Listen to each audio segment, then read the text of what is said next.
revienne à un respect propre, une nouvelle organisation.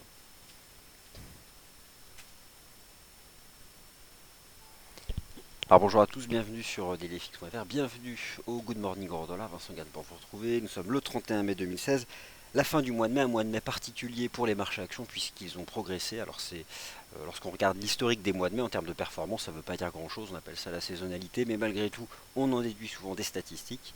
Bien le mois de mai 2016 sort du lot, c'est un mois haussier, alors que généralement c'est un mois qui voit notamment en seconde partie du mois une correction des marchés actions. Là c'est tout le contraire qui s'est produit. Non, en réalité ce qu'il faut retenir sur le mois de mai, c'est deux mouvements qui me semblent majeurs. La reprise du dollar US, c'est simple, le point bas du dollar US, c'est la première séance du mois de mai, c'était le 2 mai.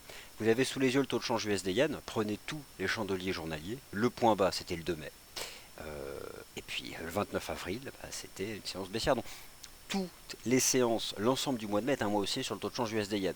Alors à la fois la force du dollar US et de plus en plus un Yen sous pression pour tout un tas de raisons, mais essentiellement liées à une macro qui ne décolle pas en dépit de toutes les mesures monétaires, mais même gouvernementales, la politique budgétaire avec le report par exemple de la hausse de la TVA. On a eu tout un tas d'indicateurs la nuit dernière au Japon, mitigés, certains bons, d'autres moyens. En tout cas, cela entretient l'affaiblissement du yen, qui n'est pas non plus une chute verticale, mais une remontée progressive du taux de change USD yen. Alors, je vais être bref dans ce Good Morning Euro Dollar pour rester dans le thème. À partir de demain, le Good Morning Euro Dollar commence à 8h45, le grand rendez-vous des scalpers à 9h. On intervertit, ce sera mieux, plus crédible pour l'organisation. Le Good Morning Euro Dollar, c'est un point qui se veut court. On parle des paires majeures et c'est tout. Rendez-vous des scalpers est plus complet puisqu'il peut traiter tous les marchés, mais dans l'hyper intraday. Donc, il aura une plage horaire un peu plus importante et dès demain, donc à partir de 9h. Donc voilà pour la nouvelle organisation qui commencera demain. Euh, Qu'est-ce que je peux vous dire moi aujourd'hui sur les paires majeures? USD Yen, Eurodoll, USD Yen, on a donné un signal technique haussier hier. Gap haussier de corps hier, c'est propre. Moi techniquement je vous donne une cible, j'y crois, franchement c'est une conviction forte. 111,80. Franchement, je ne vois pas ce qui empêcherait. Alors, rien n'est certain en bourse. D'ailleurs, un passage sur l'avertissement sur les risques, autant pour moi j'ai oublié. Euh, Techniquement parlant, l'USD Yen sort par le haut d'un petit canal de baisse. On est toujours soutenu par une divergence haussière daily. Le RSI se maintient au-dessus de 50 en données journalières. On dépasse moyenne mobile à 50 jours, ce qui n'a pas été fait depuis la cassure de la ligne de coup. Les paires en yen sont bien orientées. GBP Yen s'apprête aussi à activer une énorme figure de creux en épaule tête épaule inversée. Bon, il y a de quoi être optimiste. Je suis prudent, je vous annonce 111,88 comme cible, mais autant vous dire que j'y crois cette cible. Voilà donc pour le taux de change USD Yen. Alors, le GBP Yen lui teste justement la ligne de coup d'une potentielle figure de creux. C'est un taux de change qui reste bien orienté. Pour l'instant, il n'y a pas de cassure significative. Comment faire passer la ligne de coup? On peut envisager qu'elle soit oblique. Mais attention, je pense que la figure, elle n'est pas encore validée parce que des figures de creux, pour les activer, il faut quelque chose de significatif. Il faut du volume, il faut une poussée du marché, il faut quelque chose de fort. Alors, pour l'instant, j'estime qu'on ne l'a pas, mais j'éviterai de la shorter pour autant parce que c'est une paire en yen. L'AUD USD a-t-il terminé de baisser? C'est la question que je commence à me poser. Je vais passer en plein écran. Voilà. Bon, bah décidément, mes graphiques ont sauté, donc ça commence bien ce matin. Je pense qu'on fera quelque chose d'un peu mieux dans le morning meeting. Alors, un instant. Alors, au passage, le temps que les graphiques reviennent de tête, je regardais tout à l'heure l'euro-dollar. L'euro-dollar, on voit un bas de canal. Ok, un bas de canal, puis il y a potentiellement quelque chose que nous fait le momentum.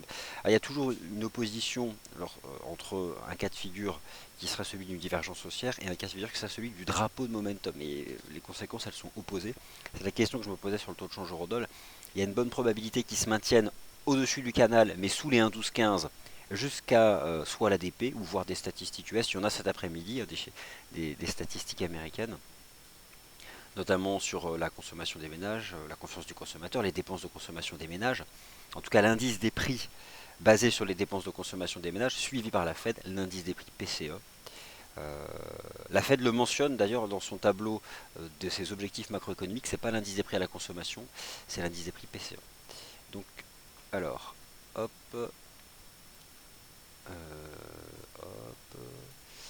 donc je vais réouvrir les graphiques tout de suite. Et c'est reparti. Allez, brièvement.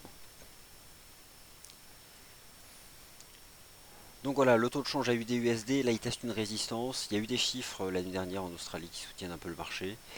Bon, les signaux techniques baissiers sur l'ossi dollar, ça remonte au début du mois de mai. Ça fait un mois consécutif de baisse. Il y a quelque chose là qui commence à se produire sur le RSI D1 qui me rappelle un peu ce qui s'était passé mi-janvier. Alors, je ne suis pas en train de dire que c'est la fin de la baisse. Ce que je suis simplement en train de dire, c'est qu'on peut franchir une résistance, ce qui n'est pas le cas. D'ailleurs, on cale sous la première résistance depuis le 19 mai. Résistance établie à 0,7244. Jusqu'à preuve du contraire, toutes les stratégies de vente de cette résistance fonctionnent depuis le 19 mai. Mais il y a un aplatissement du RSI, peut-être un espèce de biseau descendant. En tout cas, ça commence à monter, alors que le prix, lui, glisse légèrement, voire se stabilise.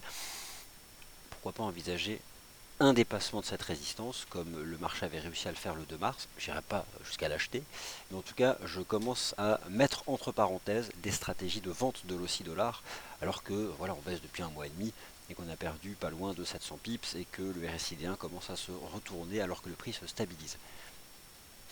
Donc parmi les paires majeures en l'état, celle qui m'intéresse le plus, pourquoi pour du day trading et éventuellement du swing trading, ça reste toujours l'USD Yen, comme ça a été le cas tout au long du mois de mai, comme c'est à nouveau le cas depuis hier, gap haussier de corps et des résistances qui ont été dépassées pour viser 110,80. Le taux de change euro-dollar, alors le voici, c'est justement là où je pense qu'il faut être prudent. On a donc ce canal aussi à faible pente qui a été vendu au début du mois de mai, le 3 mai, 16-16. C'est aussi le point haut en clôture de la séance du 24 août. Le 24 août, rappelez-vous, c'était le décrochage des places boursières en Chine.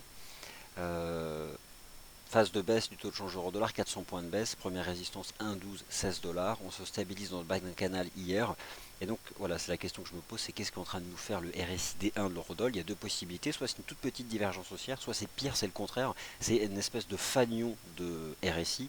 Donc une toute petite figure, mais de continuation baissière pour le RSI-D1. Et ça clairement, si c'est le cas, à terme, on peut envisager une sortie par le bas du canal. Est-ce que c'est possible?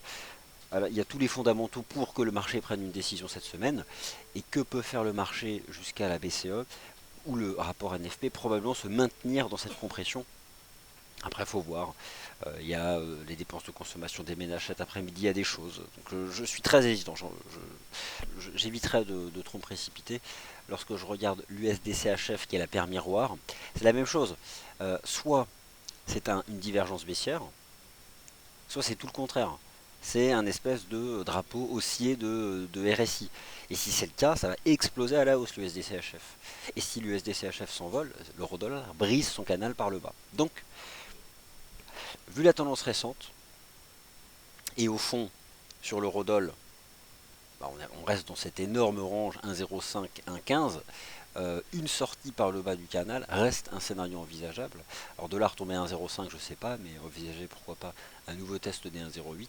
Ça me paraît quelque chose de crédible. Donc je suis méfiant, et méfiez-vous aussi, et ne vous enfermez pas dans un scénario que ce soit celui d'une divergence haussière, alors que cela peut être un simple drapeau de momentum. L'USDK toujours parfaitement bien orienté, alors c'est progressif, hein, mais c'est le principe aussi des stratégies de swing trading. Pour l'instant, ça suit parfaitement son cours. On se situe 150 points au-dessus du point d'entrée proposé le 26 mai, qui consistait en un cluster entre MM 20 jours et MM 50 jours. La stratégie reste parfaitement valable. Regardez le point bas du marché le 26 mai, c'était bien le croisement moyenne mobile à 20 jours, moyenne mobile à 50 jours. Avec le recul, regardez comme ça accompagne parfaitement les tendances. MM20 croise au-dessus des MM50, tendance haussière, on croise en dessous baissière, on croise au-dessus haussière. Et puis l'alignement aussi contre la pente. Alors il y a trois choses. Il y a le positionnement des prix par rapport aux moyennes mobiles, leur pente et enfin leur alignement. Dans une phase haussière, les moyennes mobiles courtes sont au-dessus des moyennes mobiles longues et les moyennes mobiles courtes sont plus proches du niveau actuel des prix. C'est logique, c'est simplement la façon dont sont calculées ces moyennes mobiles.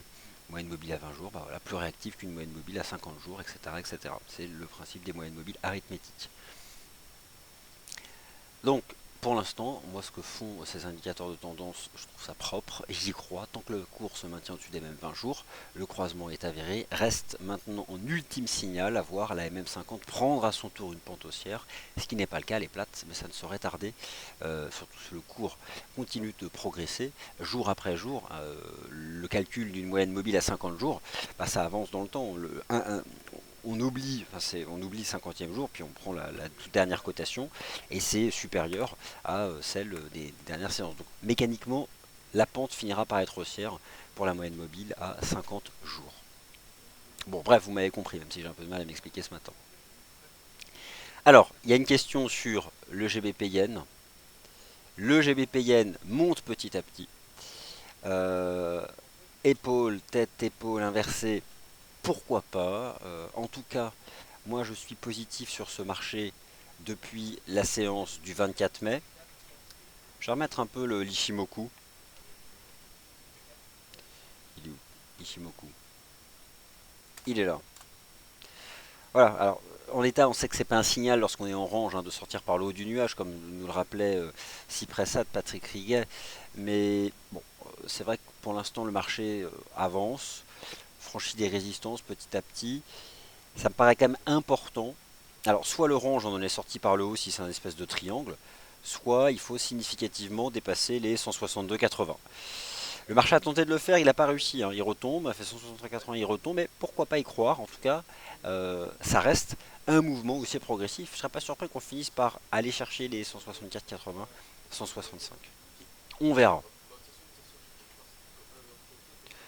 Donc voilà, ça reste une conviction forte, mais deux convictions fortes, ça vous le savez, le taux de change USD4 pour aller chercher 1,3180. Le taux de change USD Yen pour aller chercher 111,80. Ça, c'est ma première catégorie. Vient ensuite le travail de l'eurodoll et de l'USD-CHF, soit la div, soit le drapeau de momentum. Je ne sais pas encore la réponse. Ça peut être, ouais, et là franchement si c'est ça, c'est autant vous dire qu'à terme on va casser par le bas le canal. Ça pourrait être violent. Euro GBP, toujours baissier depuis l'épaule tête épaule. On se maintient sous la toute première résistance qui se situe à 0,7651. Bon, tant que c'est dans cette configuration là, l'idée c'est de revenir chercher les 0,75. Voilà chers auditeurs, ainsi s'achève le Good Morning Eurodoll. À partir de demain, donc, vous me retrouvez à 8h45 pour le Good Morning Eurodollar. 8h45, 9h en mode efficace, on couvre 6 actifs majeurs et on passe à autre chose. Et à 9h, le rendez-vous des scalpers avec Sylvain pour décortiquer en hyper intraday M1, M15, H1, tous les actifs qui vous intéressent, en commençant comme chaque matin par le DAX, GR30, CFD GR30. Allez, merci à tous. On se retrouve dans le morning meeting, toutes les stats US cet après-midi. D'ici là, donc portez-vous bien et revenez à 10h15 pour le Commodities Market Report, le pétrole et le gold en toile de fond. Merci à vous.